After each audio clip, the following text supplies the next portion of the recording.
tarde, a paz do nosso Senhor e Salvador Jesus Cristo. E hoje, amados, nós vamos falar sobre as consequências do pecado. Irmãos, o único que esteve aqui neste mundo, que não cometeu pecado, ele esteve aqui neste mundo como homem, como carne, como sangue, como Filho de Deus, como Deus, mas hoje ele se manifesta através da palavra de Deus, conforme está escrito em Apocalipse, capítulo 19, versículo 13. E estava vestido de uma veste salpicada de sangue, o nome pelo qual se chama é a palavra de Deus, em outras versões. E estava vestido de um manto tinto de sangue, o nome pelo qual se chama é o verbo de Deus. E no Evangelho de João, capítulo 1, versículo 1, está escrito: no princípio era o verbo, e o verbo estava com Deus, e o verbo era Deus. Aí se nós formos no Evangelho de João, capítulo 1, versículo 14, está escrito: e o verbo se fez carne e habitou entre nós, e vimos a sua glória, como a glória do unigênito do Pai, cheio de graça e de verdade. Ou seja, unigênito, único gerado, primeiro gerado. Irmãos, nós cometemos falhas, cometemos pecados, e o nosso Jesus, ele diz para perdoarmos. Em Marcos capítulo 11, versículos 25 e 26 está escrito: a condição sine qua non, imprescindível para nós recebermos o perdão de Deus, é nós perdoarmos aquele que nos prejudica, aquele que nos faz o mal, conforme Jesus nos diz em Marcos capítulo 11, versículos 25 e 26. E quando estiverdes orando, perdoai, se tendes alguma coisa contra alguém, para que o vosso Pai que está nos céus vos perdoe as vossas ofensas. Mas se vós não perdoardes, também o vosso Pai que está nos céus vos não perdoará as vossas ofensas. Ou seja, nós temos que perdoar para sermos perdoados. E no momento que nós recebemos e confessamos o Senhor Jesus Cristo como Senhor e Salvador das nossas vidas, no momento que nós nos arrependemos dos pecados por nós cometidos, Deus, ele nos perdoa. Ele pega todos aqueles pecados e lança no mar do esquecimento, tanto que está escrito em Hebreus capítulo 8, versículo 12: e serei misericordioso para com as tuas iniquidades e dos teus pecados e de tuas prevaricações não me lembrarei. Mas Deus, ele não se lembra. Também está escrito em Isaías capítulo 44, versículo 22: desfaço as tuas transgressões como a névoa e os teus pecados como a nuvem, ou em outras versões, como a fumaça. Torna-te para mim, porque eu te remi, ou seja, eu te resgatei.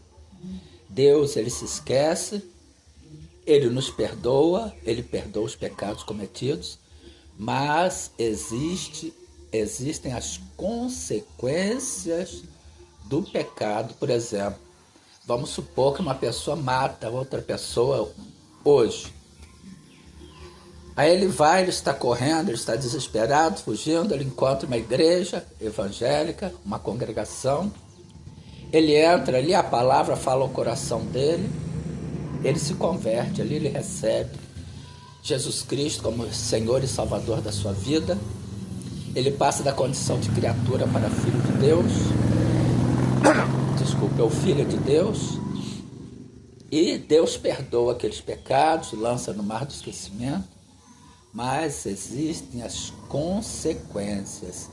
Ele, sendo descoberto, ele vai pagar pelos seus erros, ele vai pagar pelas leis do país, pelos frutos dos seus pecados, e ele vai correr o risco de aquele pecado por ele cometido nunca mais ser esquecido por outras pessoas, às vezes até o familiar daquela pessoa que foi morta por ser um cristão, por ser uma cristã, ele até perdoa, Mas isso não quer dizer que este pecado vai ser esquecido, que não vai ter ressentimentos. A pessoa perdoa, a pessoa entrega nas mãos de Deus, mas principalmente, amados, aquela marca vai ficar na vida daquele pecador. Inclusive, principalmente no mundo, as pessoas que não conhecem Jesus, quando olharem para ele, vai dizer, está vendo fulano? Matou, fez isso, fez aquilo outro, roubou, agora aceitou Jesus, porque o povo fala assim, o mundo fala assim, e está salvo. As pessoas que não conhecem a palavra de Deus, elas não entendem que a salvação, ela não isenta a pessoa de responder pelas consequências dos seus atos aqui neste mundo, pelas leis vigentes neste mundo, pelas normas vigentes neste mundo. E aquela pessoa, ela tem que ter estrutura na palavra de Deus para suportar aquelas consequências daquilo que ela cometeu, porque pode ser para o resto da vida dela. Onde quer que ela for, onde quer que ela esteja, se tiver alguma pessoa ali que souber daquele passado dela, se tiver alguma pessoa ali que ainda não recebeu o Senhor Jesus Cristo como Senhor e Salvador da sua vida e conhecer o passado daquela pessoa, certamente que ela vai apontar. Ela pode não falar diretamente com a pessoa, mas vai falar para as outras pessoas. Ah, aquele ali roubou, matou, fez isso, fez aquilo, aí depois entrou na crença, se transformou em crente, aí está salvo. Mas ela não sabe que aquela pessoa colheu os frutos da sua semeadura, respondeu pelos seus atos, mas, amados, aquela marca corre o risco de nunca ser esquecida. Portanto, a pessoa que cometeu, por exemplo, um delito grave, se ela recebeu e confessou o Senhor Jesus Cristo como Senhor e Salvador das suas vidas, ela tem que orar e pedir a Jesus, Senhor, me dá estrutura para suportar este peso, para suportar as consequências deste ato cometido em relação ao mundo, porque o mundo não esquece, não. E aquela pessoa que foi vítima também, ela pode perdoar. Agora, ela sempre vai ter aquela lembrança no coração dela. Ela pode não desejar o mal para aquela pessoa que cometeu o ilícito, que cometeu a infração, mas ela vai sempre ter aquela lembrança, aquela tristeza no coração dela. Portanto, isso é um entendimento que o Espírito Santo de Deus nos dá sobre as pessoas que cometem pecados, e muitas das vezes Deus ele não vê. Para Deus não existe pecadinho e pecadão, é tudo pecado, irmãos. O pecado é a desobediência a Deus, é a desobediência à palavra de Deus.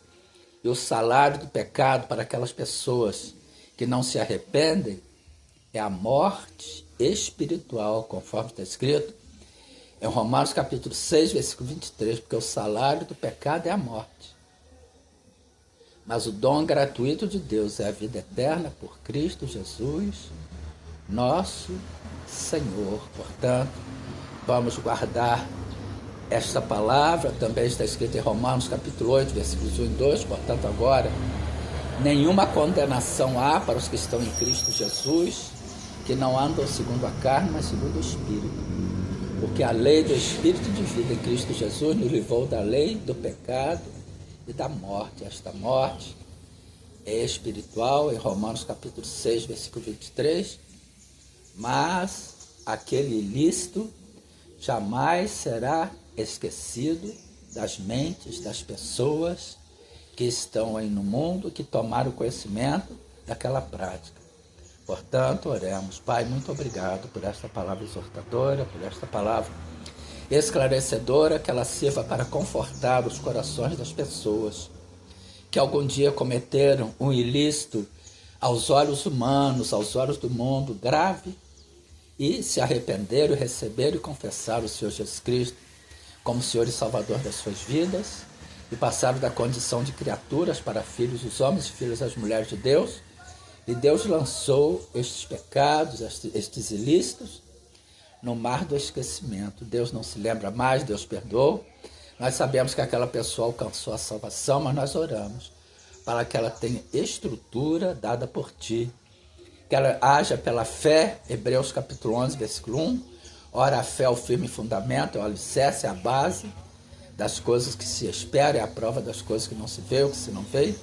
Que ela esteja alicerçada em Cristo Jesus para suportar as consequências dos seus atos. Senhor, continue a guardar toda a nossa vida, a nossa casa, a família, a parentela, os de perto, os de longe. Guarda a nossa saúde física, mental e espiritual. Livra-nos de todo mal, em nome de Jesus Cristo. Obrigado, Pai, em nome de Jesus. Uma boa tarde, a paz de Jesus.